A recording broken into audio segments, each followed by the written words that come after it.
Buong Pilipinas, damang-dama na ang patindi ng patinding Aldab fever.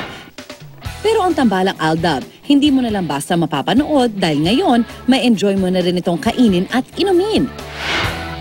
Tulad nito mga bento na Aldab-inspired ang disenyo. Merong rice meal na may mukha ni na Alden Richards at May Mendoza o Yaya Dub.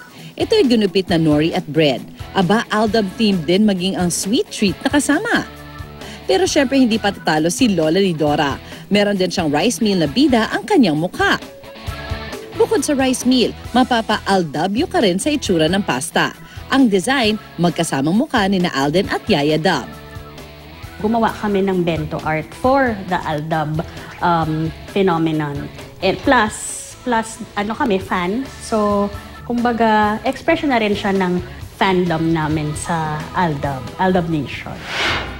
Sa isang cafe naman dito sa Quezon City, unique latte art ang kanilang pambato.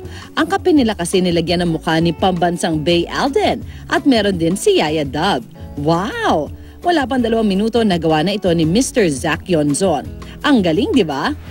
Sa Saul's Bake Shop sa Cavite naman matatagpuan ang cakes at cupcakes na may Aldab na tema. Bongga! Nagsimula raw sa isang request ng kapitbahay na magpagawa ng Aldab cake. Ang cake ay gawa lamang sa normal na tinapay. At kung paano nagkaroon ng design ng cake ay dahil yan sa isang wafer paper at ink na edible. Maski cupcakes nila, nilagyan din nila ng printed faces ng Aldab. O kayo mga kapuso, anong Aldab food ang trip ninyo?